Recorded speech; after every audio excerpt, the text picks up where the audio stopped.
Marinalva primeira, contemplada.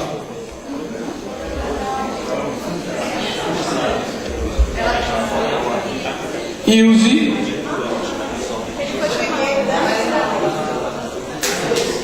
Júlio Campos.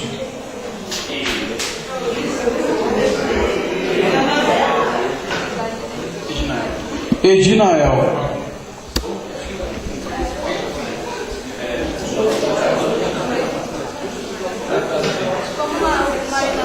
Marinalva Apóstolos.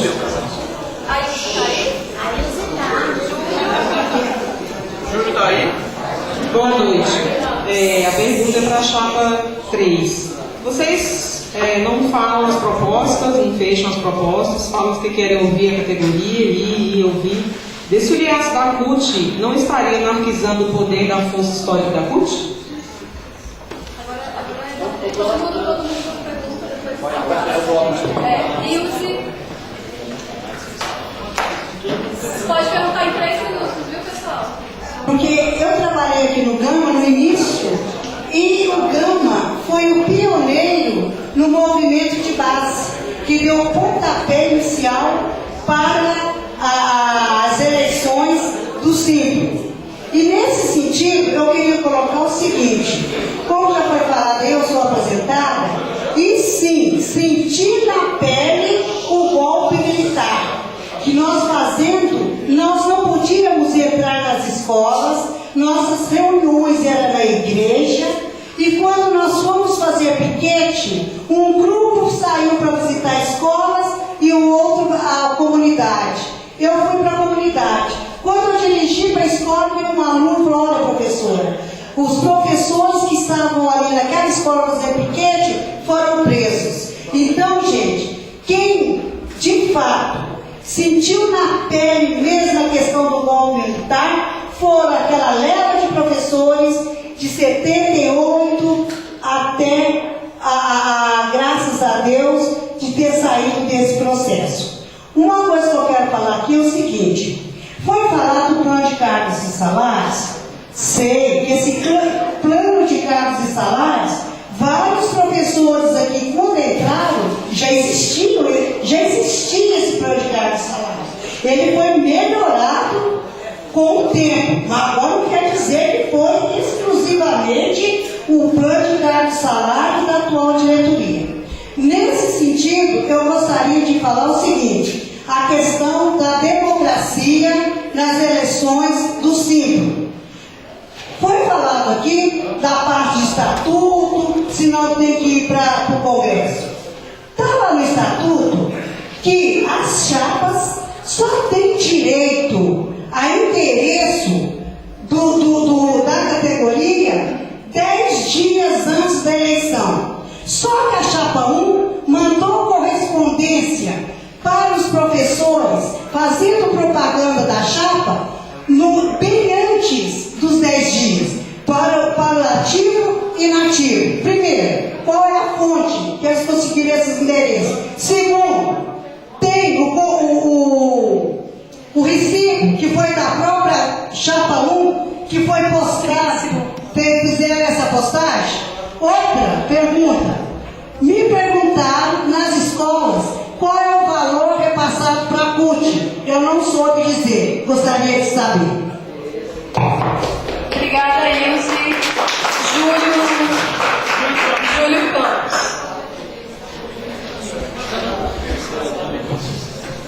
Boa noite a todos e a todas. É muito legal a gente ter um debate debatendo as eleições do Simpro, porque eu sou professor efetivo desde 2000 e nunca presenciei um debate, né? E o que eu percebo é que muitas vezes os professores querem discutir sobre as eleições no Afeganistão, né? Sobre Estado Islâmico, sobre Donald Trump e Estados Unidos, e não sabem nada, né, sobre a questão das eleições sindicais, quem são os personagens, quais ideias. Então, parabéns a todos que toparam aí participar desse debate. Eu tenho algumas perguntas pontuais. A gente vive uma gestão, sei lá, pseudo-democrática, quase democrática, né? Por quê? Porque a gestão democrática é um projeto de lei que é uma evolução em relação à época que os diretores e diretores de escola eram office boys e office girls indicados para ser head de ensino. Quem viveu o governo Roriz e lutou no governo Roriz sabe o quanto a situação das escolas melhorou. Mas não é uma gestão democrática ainda porque centraliza muito na figura do diretor ou da direção e não garante a verba impositiva. Né? A gente sofreu 2 calotes no governo Agnello, né? Um bicalote, 2013 e 2014, e o governo Hollenberg, não preciso nem dizer, né? Que é um governo que precariza a escola pública e repasse de verbas. Então, a pergunta que eu direciono para as 3 chapas é: qual a proposta, né? Quais as propostas das 3 chapas em relação a esse debate, em relação ao apoio a direções democraticamente eleitas, pelo menos, porque há um processo de eleição na comunidade escolar. E reconhecendo essas direções como parte do corpo docente, né? E como parte da luta também. Né? A gente aqui nunca se negou a lutar, e nunca se negou, inclusive, a enfrentar o governo nos momentos de enfrentamento.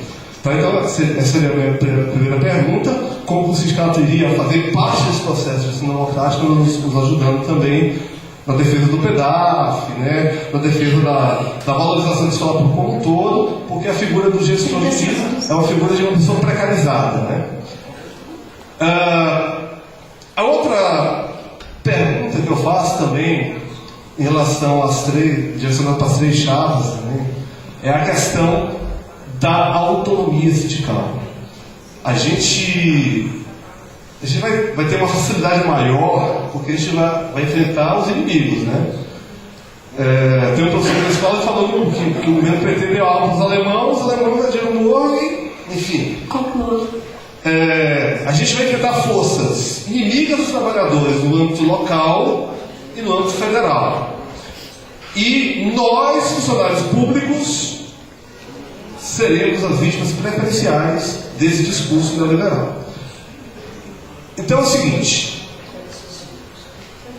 como os sindicatos vão resgatar essa autonomia sindical no sentido de defender, eu não diria nem conquistas, a gente vai chegar num ponto de defender direitos adquiridos.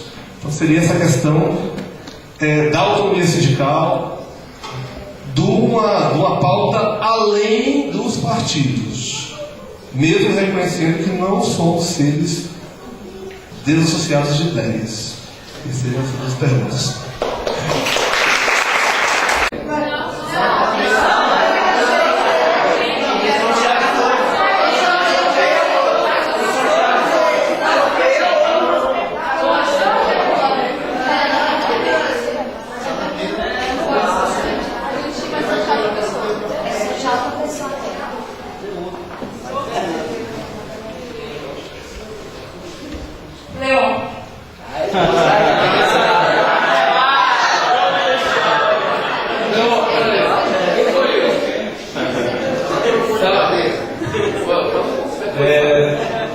Boa noite, pessoal. Sou professor aqui do 102. Gostaria de fazer uma pequena intervenção também nesse debate. Acho que, assim como os outros companheiros estão construindo esse debate, acho que foi uma iniciativa também muito importante, né, para a gente ter espaço de diálogo mesmo, não só ter um espaço de monólogo, digamos assim, entre as chapas e entre a chapa vai para a base, mas um espaço de cara a cara, um espaço de contraposições, né? Então acho que isso é essencial, nessa circulação de ideias. Bom, a minha primeira questão, né, seria em relação ao discurso da chapa 1, né, quando se fala em experiência. Né, e nesse sentido, eu acho que é muito importante que a gente classifique o que está se dando como experiência. Na verdade, quando se fala em experiência, se fala de uma experiência específica. Né? Não uma experiência em geral, uma experiência nata, pura, que não pode ser criticada, porque eu sou experiente. Isso é um discurso que se coloca acima da crítica, em geral, dos adultos para com as crianças. né? Nós somos experientes, nós somos adultos, e por isso nós não podemos ser criticados. A questão é de qual experiência nós estamos falando. Essa é a questão. A questão política por trás. Então é importante a gente politizar essa questão da experiência. E aí nós temos que colocar muito claramente. A experiência que nós estamos falando é uma experiência que, na minha opinião, tem que ser duramente criticada, que é a experiência do ciclo petista. Né? Nós podemos analisar, né, um ciclo, né, de construção, de fundação do PT, da CUT combativa da década de 70 e 80, da formação das oposições sindicais, das comissões sindicais de base, que, na verdade, esse ciclo da década de 70 e 80, ele tem sua consumação e seu fim nos governos de conciliação de classe, nos governos que se aliaram com os golpistas. Os golpistas não surgiram do nada, os golpistas estavam dentro do governo. Então, é importante que, quando a gente analisa essa experiência, a gente faça uma dura crítica à experiência social-democrata, à experiência eleitoreira, que o movimento social no Brasil se apelou muito, e a gente, quando a gente faça uma crítica, não faça uma crítica também só ao PT, ou só à CUT, mas também, principalmente essa via que foi escolhida pelo movimento social, que é a via de apoiar candidatos para as eleições, e esses candidatos vão resolver os nossos problemas, apoiar candidatos em disputas em gabinete, institucionais, parlamentares, e não focar, como era a CUT da década de 70, na organização de base, na organização classista, né, pela base. Então, acho que existem, na minha opinião, pelo menos duas grandes experiências. Eu acho que, inclusive, só para concluir, essa experiência mais autônoma, ela não é uma abstração. Essa experiência mais autônoma, ela é uma realidade hoje nas ocupações de escolas, ela é uma realidade hoje na base de vários sindicatos, ela é uma realidade hoje na construção desse debate, que é organizado por um comitê de mobilização que se propõe a ser autônomo, coisa que a diretoria sindical e a comissão eleitoral, no caso, com toda a sua grande estrutura, não pode organizar. E um grupo de professores novatos, a maioria, organizou.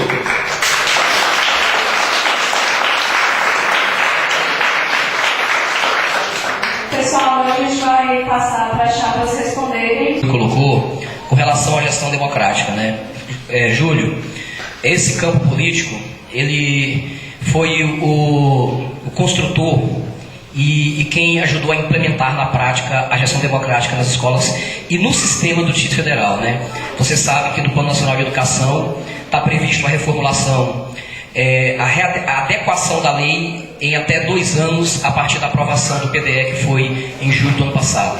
Então, essa discussão está acontecendo na Câmara e nós estamos, você sabe também que nós fizemos várias mobilizações no ano passado. Essa direção ela se reaproximou muito dos gestores, inclusive em função de todo esse processo democrático que nós conseguimos construir nas escolas. E uma das nossas propostas, a nossa segunda proposta, aliás, está aqui no nosso jornalzinho, que não é nada assim tão, vocês estão vendo, não é nada assim tão grande, né? É uma coisa normal, né? Como das outras chapas, né? Está aqui: garantir o PEDAF em lei com orçamento impositivo e repasse obrigatório às escolas, né? Por quê? Porque o PEDAF hoje ele é uma portaria, né? O governo manipula da forma que quer. Então, assim, a nossa proposta e já existe o projeto de lei, né, que proposto pelo deputado Vazinho de Rori e se não me engano, o professor Israel, já está tramitando na Câmara e muito próximo de conseguirmos essa aprovação. Então a gente acha que é factível, é uma proposta que, e essa é uma luta nossa, e é uma defesa nossa. Com relação à questão da autonomia sindical, esse é um princípio do qual nós não abrimos mão. Esse campo político fez a luta em todos os governos, né? Em todas as colorações partidárias, de toda perspectiva de gestão. No governo coronelista do Roriz, no governo neoliberal do Arruda, no governo do Agnello, fizemos inclusive uma greve duríssima, fizemos várias paralisações, e estamos fazendo a luta também no governo neoliberal do Rodrigo Hollenberg. Então, assim, não tenham dúvida com relação a isso. Nós sabemos muito bem o que é partido político, o que é governo e o que é sindicato. né? Então, essa é um princípio do qual esse campo nunca abriu mão e nunca vai abrir. Até porque, se isso acontecer, o sindicato perde a sua razão e a sua função de existir. Eu vou dividir aqui com o meu camarada Kleber mais 2 minutos e meio. Bom, camaradas, é muita questão. Por isso nós temos a renovação de um terço, para que a gente possa garantir as duas coisas. Porque a gente não pode excluir uma coisa ou outra. Nós temos que ir aperfeiçoando. E aí eu emendo para poder dialogar com a Ilse, para dizer o seguinte, olha, não é verdade, esse plano de carreira nosso não existia desde a década de 80. Na década de 80 nós tínhamos a Lei 66. Primeiro nós tínhamos aquele plano de cargos e salários que inclusive aglutinava professores tanto da iniciativa privada, que foi antes da Constituição de 88, né, quanto os professores daqui. Depois tivemos concurso. É o pessoal hoje do como é que eles chamam? Complemento, é o cadastro do pessoal que não fez concurso nada da Constituição de 88, que continuou depois na nossa carreira. Depois da lei depois desse acordo coletivo, nós tivemos a Lei 66. Depois, nós tivemos a Lei 3318, a 4.075 e a 5.205. Se vocês pegarem a história, vocês vão ver que não são iguais, que são diferentes e muito diferentes, e que bom que são diferentes. Então não é correto dizer que esse plano de carreira sempre existiu, não é verdade. Ele não existiu sempre. Nós construímos esse plano de carreira sim. E aí pode fazer a crítica, mas não pode negar a história. A outra coisa, só para concluir, uma outra pergunta que a companheira fez, que é a questão do valor da CUT, né, do valor repassado à CUT. Gente, o que é repassado à CUT é o que está estatutariamente definido no estatuto da CUT. É 10% da arrecadação. Não é, isso não é escondido para ninguém. Todo ano nós temos assembleia. Todo ano nós temos assembleia no meio do ano e no final do ano. Aí na próxima eu volto para a gente falar disso aí. Tá certo? Obrigado.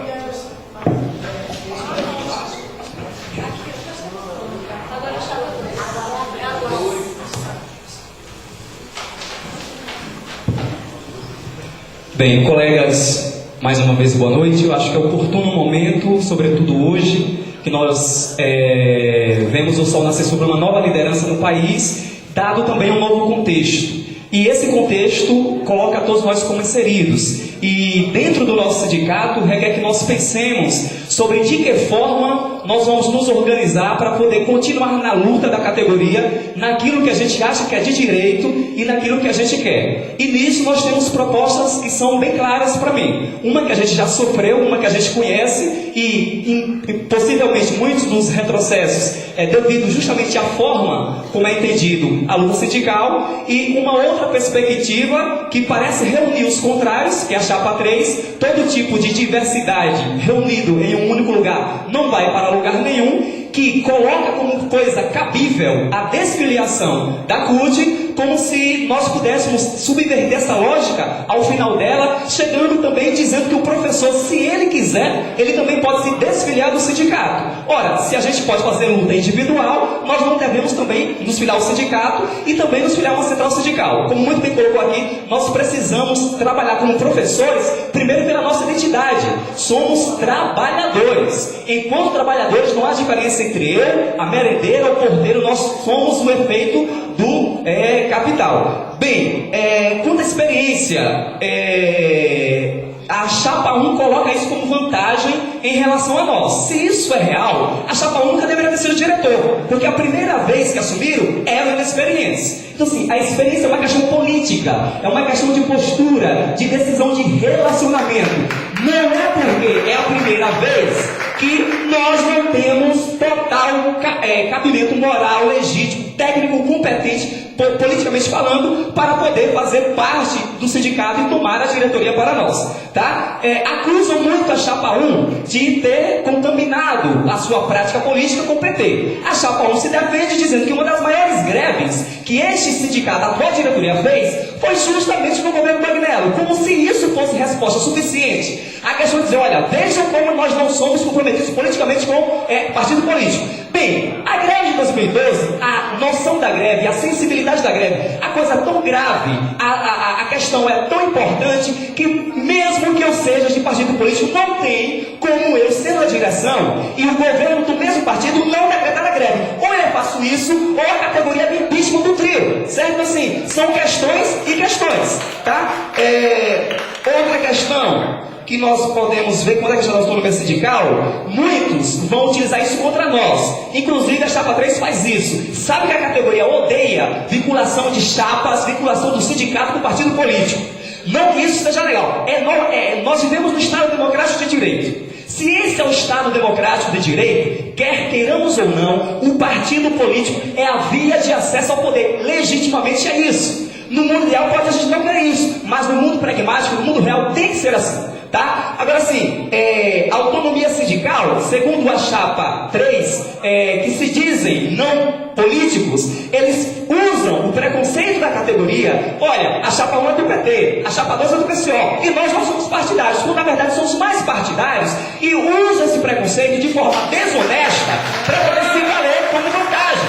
Ou seja, das três chapas, nós somos a única que pode abrir a boca e dizer, ó, não temos partido, votem nós. Qual é a merda do Cipro? Qual é a merda da atual diretoria? É porque contaminaram com o partido político. Nós não temos partido político. Quando na verdade isso é feito de forma sorrateira. Por quê? O discurso da chapa 3 é para aglutinar todo tipo de coisa. Professor que não é filiado ao sindicato. Muito bem, professor, o senhor está certo. Poxa, não rola isso, cara, não rola isso. É um discurso que não junta, mas separa a categoria. Pela perspectiva de que a categoria escolhe ou não filiar a CUT. Não, somos trabalhadores, somos cultistas e a perspectiva é junta e unida. Sem isso, é derrota.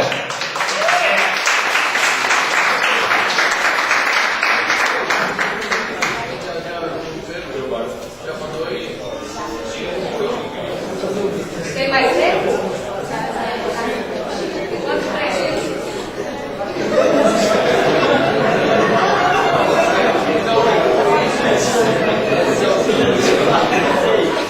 Bom, pessoal, com todo respeito, né?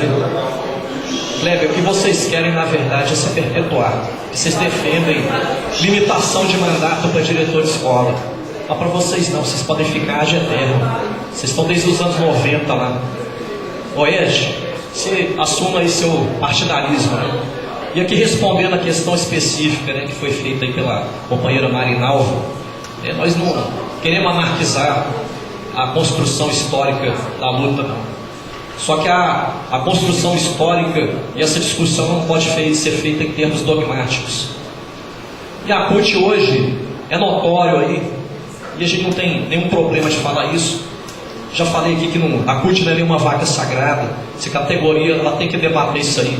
Os estudantes paulistas, e aí não teve nenhum burocrata da CUT, nenhum burocrata sindical lá, se organizaram e deram uma lição de luta contra o fechamento de escolas. E aí, no contexto desse político, de governo agora, neoliberal, conservador, que vai vir com lei antigreves, vai vir aí com todos esses ataques que já estavam sendo feitos pelo governo da Dilma, que caiu hoje, mas vão ser intensificados agora. É necessário outras formas de organização. E essa ortodoxia, esse tipo de sindicalismo aí da CUT, de cima para baixo, de chegar em gabinetes de conchavos e chegar ali em carro de som, jogar a goela abaixo aí, é uma coisa que não dá mais resultado. Isso está comprovado. Pega os últimos 2 anos aí da categoria e coloca no papel aí qual foi o ganho salarial. Nenhum. Então o que o professor quer é saber de avanço no salário, ele quer saber melhorias de condição de trabalho, de pauta pedagógica, e tudo isso aí tem sido muito deixado a desejar, por falta de mobilização, por falta de politização, por focalizar as forças de nosso sindicato em defender o governo, não defender a pauta da categoria. Então é isso aí que o pessoal discute. Ele não quer saber se é CUT, se é partido, o pessoal quer saber da luta. E a luta concreta, ela não se discute através de dogmas, né? Ela deve ser debatida assim, olhando no olho da categoria, com assembleias horizontais, com participação. Eu vou passar aqui para o companheiro João Guilherme falar mais dessas questões aí de nossas propostas.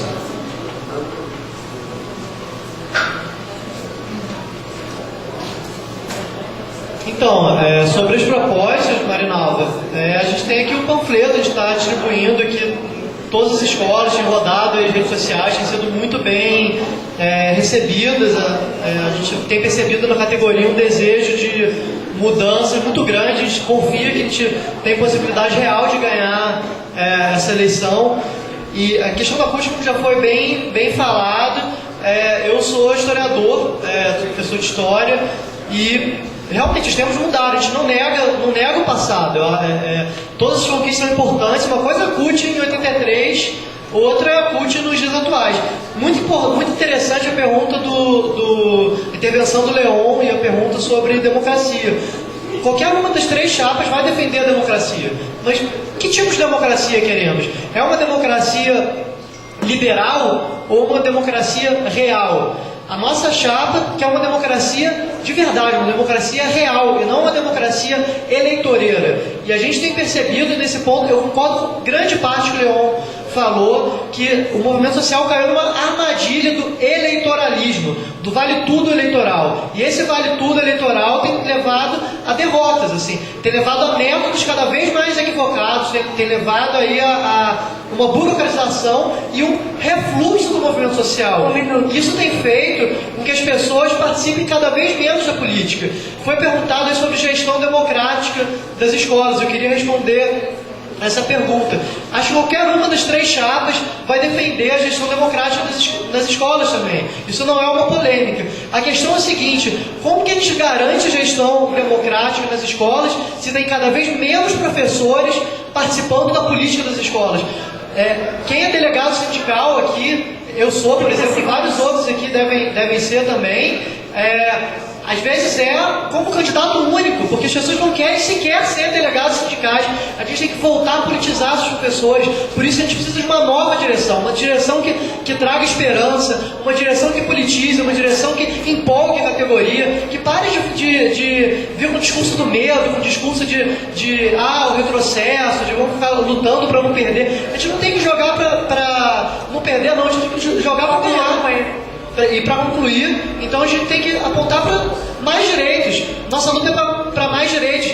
Nós, professores, temos que parar de ser arrogantes e aprender com nossos alunos, às vezes. Aprender com o secundarista de São Paulo, aprender com o movimento secundarista que rompe barreiras e conquista mais direitos em todo o Brasil. Obrigada. O direito de resposta à chapa 1 é concedido. Vão usufruir? 1 minuto. Vamos aí. Gente, olha só. Primeiro, só fazendo uma correção aos companheiros e companheiras, a direção dos sindicatos de professores não defende a cláusula de barreira para os diretores de escola. O que nós defendemos é que a gente precisa discutir com os companheiros que estão hoje na gestão, porque vocês devem estar passando na escola, devem estar vendo, a opinião dos gestores não é unânime. Tem 3 posições hoje dos gestores: acabar definitivamente com a cláusula de barreira e ter eleição indeterminada, manter do jeito que está, ou ter direito a mais uma eleição. O que nós defendemos é isso. Só para esclarecer que esse é o debate que está colocado, e é esse o debate que a direção do sindicato, o companheiro que é gestor sabe disso, está encaminhando isso aí, tá bom? Eu faço parte da